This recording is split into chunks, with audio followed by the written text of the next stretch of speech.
News. कल सुनील कोहली जी का जन्मदिन था, जो कि बीजेपी के मलाड के अध्यक्ष भी हैं। इसके साथ साथ इनका जन्मदिन था, हम उनको बधाई देते हैं। Sir, happy birthday. हमारे चैनल की तरफ से आपको जन्मदिन की बहुत बहुत बधाइयाँ। आपके समाज की खबरें के ओर से हमें जन्मदिन की शुभकामनाएं दी, इसके लिए आपका बहुत बहुत आभारी हूं। और आपके सभी श्रोताओं को मेरी ओर से मेरा सादर प्रणाम। और आपका जो आप आके यहाँ हमें बधाई दी, इसके लिए आपका बहुत बहुत शुक्रिया अदा करता हूँ। तो सर, हम आपसे ये भी जानना चाहेंगे, जैसे कि आपको पता होगा, मालवनी में गेट नंबर 8 पे एक घर गिरा था, जिसमें 14 लोगों की जान चली गई। वहाँ ये इस लेवल का मुद्दा बना कि नेशनल लेवल की मीडिया और बड़े से बड़े नेता वहाँ पे आए, लेकिन सिर्फ फोटो खिंचा के चले गए। किसी की हेल्प किसी तरह से नहीं हुई वहाँ पे। यहाँ तक कि जो अनाउंसमेंट किया गया सेंट्रल गवर्नमेंट और स्टेट गवर्नमेंट से 2 लाख और 5 लाख का, उनको तो ये प्रोसीजर भी नहीं पता कि कैसे मिलेगा। वहाँ पे लोगों को इतना हरेसमेंट कर दिया कि लोग अभी एक दूसरे से चिढ़ने लगे। उसके ऊपर आपका क्या कहना है कि ये घर जो गिरा, उसे जिम्मेदार किसे माना जाएगा? देखिए, ऐसा है, सबसे पहले तो मैं कहना चाहूँगा लोगों को, सबसे ज़रूरी चीज़ अगर कोई है तो घर है। जी। लेकिन इसका मतलब ये नहीं है कि वहाँ का नगर सेवक जिम्मेदार है। इसमें पुलिस जिम्मेदार है, इसमें कलेक्टर के लोग जिम्मेदार हैं, इसमें म्हाडा के लोग जिम्मेदार हैं, इसमें प्रशासन के जितने भी लोग हैं वो सब जिम्मेदार है। और उनके ऊपर कार्रवाई होनी चाहिए, ऐसा हमारे आदरणीय खासदार जी ने बोला है, हमारे प्रवीण दरेकर जी आए, उन्होंने बोला है और सब ने वो मुद्दा उठाया है।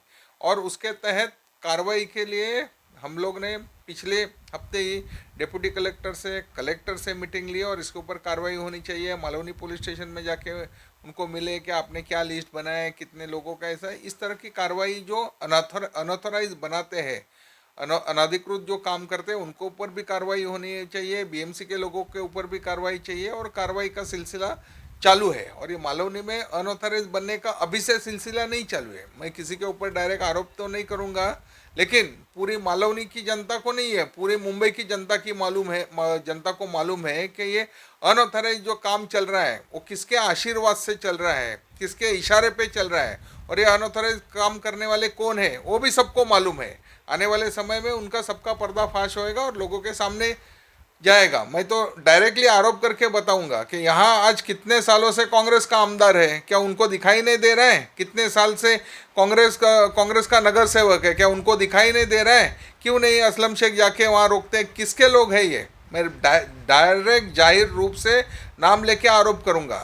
रही बात शासन ने जो डिक्लेरेशन किया है, केंद्र शासन ने खुद इसमें उस हादसे की जानकारी में कितनी गहराई थी ये जान के खुद सेंट्रल गवर्नमेंट ने उसने 2-2 लाख रुपए डिक्लेयर किया है। उसके बाद स्टेट गवर्नमेंट ने डिक्लेयर किया है, उसका पंचनामा होएगा और उचित उनको जो न्याय देने का है उसके लिए हम कोशिश करेंगे।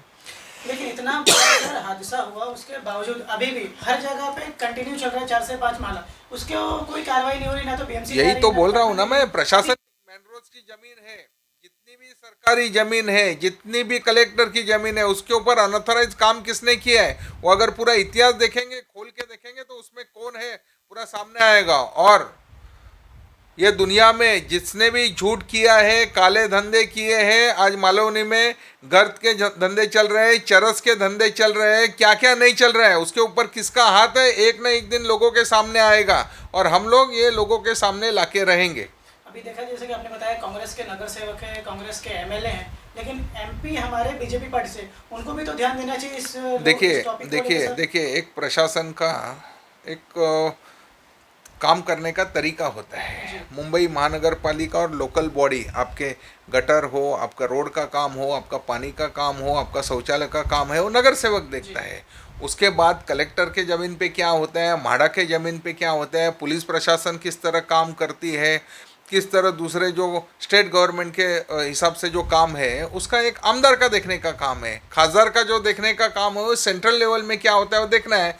खासदार आए, देखा, उन्होंने उनके हिसाब से जो पत्र व्यवहार करना है किया है, किससे बात करने, मुख्यमंत्री से बात करना है, उप मुख्यमंत्री से बात करना है, संबंधित अधिकारी से बात करके खासदार ने अपना निवेदन दिया है और उसके ऊपर जानकारी चालू है। तकरीबन हो गए 15 से 20 दिन, लेकिन वहाँ के लोग अभी भी बेघर है, या तो आजू बाजू में रहते हैं या बरसात में एक जो नॉर्मल कहते हैं थैली अपने ऊपर ओढ़कर रह रहे हैं, उनके लिए क्या होगा अभी? यही तो मैं बोल रहा हूँ ना। तो उनके नगर सेवक का काम नहीं है क्या ये? खासदार ने जो करना है, हमारे कार्यकर्ता ने सबसे पहले जिस दिन वो गिरा उस दिन हमारे कार्यकर्ता वहाँ मौजूद थे। उन्होंने अपने तरफ से जितनी मदद करनी थी हमने मदद की। जैसा अभी चक्रवात आया, ये गवर्नमेंट की इतनी बेशर्मी है, मैं आपको कहना चाहूँगा। इतना चक्रवात तूफान आया, दो बार चक्रवात तूफान आया। चक्रवात तूफान में ये महाराष्ट्र शासन ने 1 पैसे की भी मदद की घोषणा पूरे महाराष्ट्र के लोगों को नहीं की, जबकि बीजेपी पूरी सड़क पे उतर के पालघर हो, सिंधुदुर्ग हो, रत्नागिरी हो, यहाँ सब बीजेपी के कार्यकर्ता ने मदद पहुँचाई। मढ़ में जो हमारे कोली समाज के लोगों का इतना नुकसान हो गया, वो ज़िंदगी से उड़ गए, लेकिन उसको सबसे पहले मदद करने का काम हमने किया। दूसरे ही दिन जाके वहाँ अनाज बांटने का कार्यक्रम खासदार जी ने किया। उसके बाद उनको पैसे की भी व्यवस्था की। वैसे भी ये लोगों के लिए हम लोग कर रहे हैं, लेकिन वहाँ के जिम्मेदार लोगों की भी जिम्मेदारी है कि उनको जो भी मदद करो। और हमारे तरफ से क्या करना है क्या नहीं अभी घोषित नहीं करूँगा, लेकिन उनके लिए पूरा हमारा काम करने का पूरा जो भी है हमने पूरा तय किया है। अभी हमारे वहाँ के कार्यकर्ता फिरोज शेख से भी हमारी मुलाकात हुई और उन्होंने वो दर्द भरी कहानी भी बताई, और इसके लिए मैंने तुरंत हमारे संबंधित अधिकारी से भी बात की और जल्द से जल्द उनको मदद पहुँचाने का हम काम करेंगे।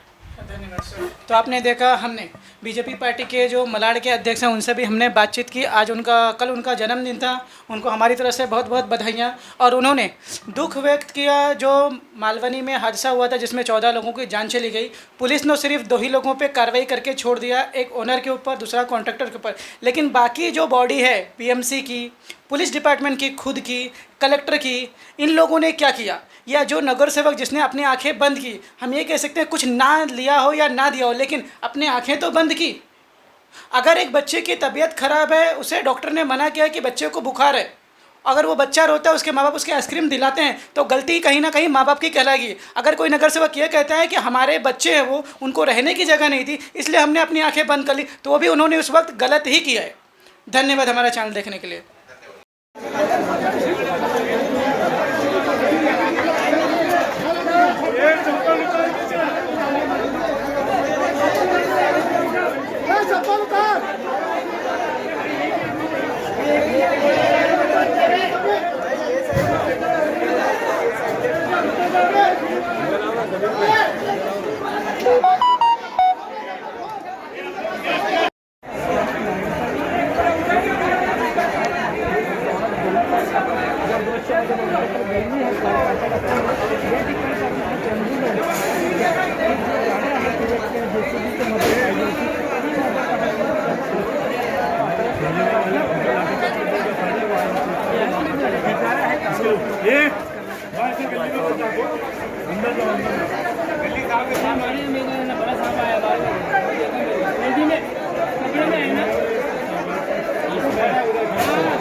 समाज की खबरें हिंदी न्यूज चैनल को सब्सक्राइब करें, बेल आइकन दबाना ना भूलें। अगर आपको अच्छा लगे तो लाइक और शेयर भी जरूर करें।